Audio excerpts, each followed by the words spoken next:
السلام علیکم ورحمۃ اللہ وبرکاتہ ویورز، آج کی اس کلاس میں ہم پارہ 3 کے تیسرے رکوع کی مشق کریں گے، تو چلیے سٹارٹ کر لیتے ہیں۔ اعوذ باللہ من الشیطان الرجیم، بسم اللہ الرحمن الرحیم۔ ألم تر إلى الذي حاج إبراهيم في ربه أن آتاه الله الملك إذ قال إبراهيم ربي الذي يحيي ويميت قال أنا أحيي وأميت قال إبراهيم فإن الله يأتي بالشمس من المشرق فأت بها من المغرب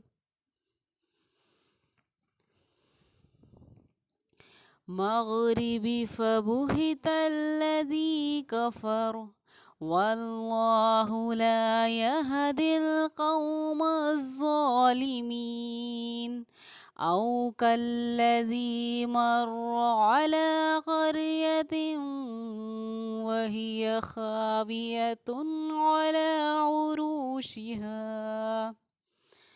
قال أنى يحيي هذه الله بعد موتها فأماته الله 100 عام ثم بعثه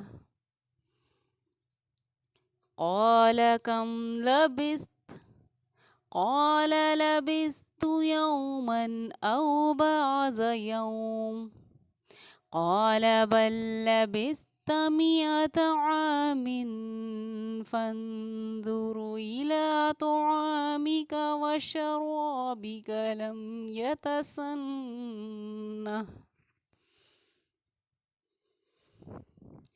وانظر إلى حمارك ولنجعلك آية للناس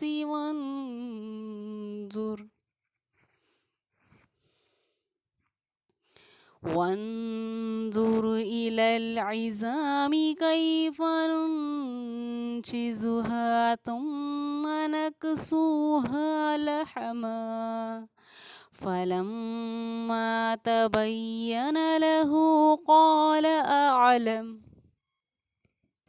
أعلم أن الله على كل شيء قدير وإذ قال إبراهيم رب أرني كيف تحيي الموتى قال أولم تؤمن قال بلى ولكن ليطمئن قلبي قال فخذ 4 من الطير فصرهن إليك ثم اجعل على كل جبل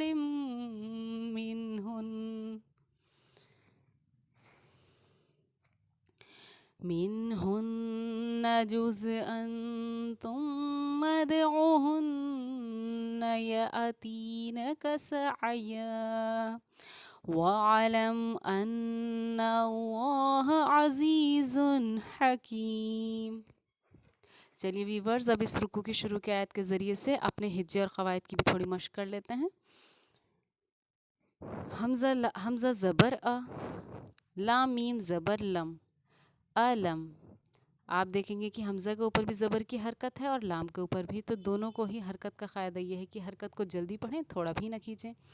اور میم سے ہم نے اس کو اس لیے ملایا کہ میم پر جزم سکون ہے، جزم والے حروف کو ساکن کہتے ہیں، اور جس حروف پر جزم سکون ہو اس کو پیچھے والے حروف سے کیونکہ ملا کر پڑھتے ہیں، اس لیے ہم نے اس کو پڑھا لام میم زبر لم علم تا زبر تا را زبر را حمزہ زیر ای تا را ای، تینوں پر آپ دیکھیں گے کہ زبر کی ہماری حرکت ہے۔ फ़र्क इतना है कि इस पर ज़बर की हरकत है और इस पर तीनों पर आप देखेंगे कि हरकत का क़ायदा है। फ़र्क इतना है कि ये ता और रा पर हमारी ज़बर की हरकत है तो हमज़ा पर हमारी ज़ेर की हरकत है। तो हरकत ज़बर ज़ेर पेश तीनों को ही हम हरकत बोलते हैं और तीनों की ही क़ायदा ये है कि जल्दी पढ़ें, थोड़ा भी ना खींचें।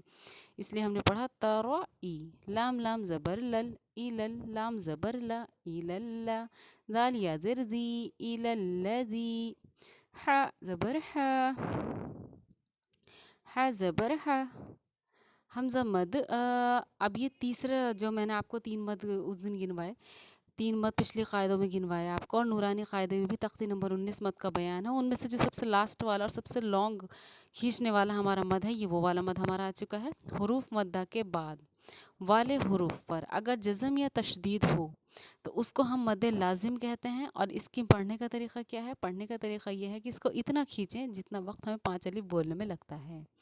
तो ये सबसे ज़्यादा खींचने वाला मद है। इसके अलावा हम मद मुत्तसिल मद मुनफसिल की भी वजाहत बहुत बार कर चुके हैं कि एक मद मुत्तसिल को 4 अलिफ के बराबर खींचा जाता है और मद मुनफसिल को 2.5 अलिफ के बराबर खींचा जाता है। और ये सबसे ज़्यादा खींचने वाला मद है जिसे 5 अलिफ के बराबर खींचा जाता है। इसीलिए हमने इसको पढ़ा हज्ज इब्राहीम, इस तरह हमने इसको पढ़ा। जीम पर क्योंकि तशदीद है तो हमारा मद लाजिम का क़ायदा यहाँ जारी होता है। हमज़ा बाज़िर इब, अब बा पर आप देखेंगे कि जज़म सकून है और क़ाफ़ तो बा जीम दाल, जब इन हुर्फ़ों पर जज़म सकून हो तो इनको पढ़ते वक्त आवाज़ हमारी लौटती है। इस आवाज़ के लौटने को हम खलखला करना कहते हैं।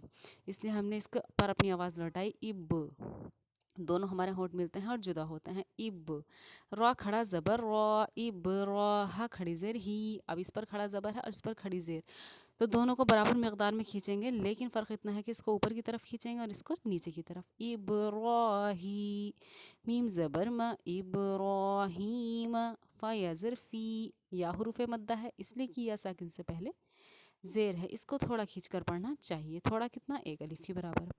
रबा ज़बर रब्बा ज़ेर बी, रब्बी, हा खड़ी ज़ेर ही, रब्बी ही। अब आप देखेंगे कि फिर हमारा हुरूफ़ मद्दा आ चुका है, लेकिन इस बार हुरूफ़ मद्दा के बाद जो हमज़ा है वो हमारी दूसरे अल्फाज में है, बाद वाले अल्फाज में है। तो हुरूफ़ मद्दा के बाद हमज़ा दूसरे कलमे में हो, कलमा यानी दूसरे अल्फाज में हो, तो ये मद मुनफसिल का क़ायदा यहाँ जारी होता है। इस मद का नाम हमारा मद मुनफसिल है और पढ़ने का तरीक़ा इसको यह है कि इसकी मकदार हमारी 2.5 अलिफ के बराबर होती है। तो हम इसको पढ़ेंगे रब्बी, हमज़ा नून ज़बर अन, हमज़ा खड़ा ज़बर अन अब आप देखेंगे कि नून को हमने क्लियर ज़ाहिर करेंगे यहाँ, क्योंकि तनवीन या नून साकिन के बाद हमज़ा हा, आइन हा, गईन खा, इन 6 हुरूफ़ों को हम हुरूफ़ हल्क़ी भी कहते हैं। जब इन 6 हुरूफ़ों में से कोई हुरूफ़ आए तनवीन के बाद या नून साकिन के बाद, तो वहाँ नून को ज़ाहिर करके पढ़ते हैं। ज़ाहिर यानी सिंपल इज़हार करेंगे हम नून का और पढ़ेंगे। इस क़ायदे का नाम है इज़हार का क़ायदा।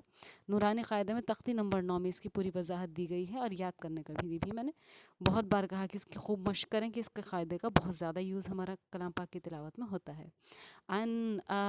सिंपल हमने इसको पढ़ा नून को ज़ाहिर करें और पढ़ें। ता खड़ा ज़बर ता, हा पेश हूँ आता हूँ। अब आप देखेंगे कि लफ्ज़ अल्लाह आ रहा है आता हूँ के बाद। लफ्ज़ अल्लाह के लाम का क़ायदा तख्ती नंबर 16 नूरानी क़ायदे में आप देख सकते हैं कि जब लफ्ज़ अल्लाह के लाम से पहले ज़बर या पेश हो तो लफ्ज़ अल्लाह के लाम को पुर पढ़ेंगे। जैसे मैंने पढ़ा अल्लाह, अल्लाह पढ़ने के 2 तरीक़े हैं, पुर यानी कि मोटा, और एक अल्लाह, ये है हमारा बारीक लाम। अल्लाह ये है हमारा मोटा लाम यानी पुर जिसको हम कहते हैं। तो लफ्ज़ अल्लाह के लाम से पहले क्योंकि आता हूँ में हूँ हाँ पे पेश है, तो लफ्ज़ अल्लाह के लाम से पहले अगर ज़बर या पेश हो तो लफ्ज़ अल्लाह के लाम को पुर पढ़ेंगे और ज़ेर हो तो लफ्ज़ अल्लाह के लाम को बारीक पढ़ेंगे।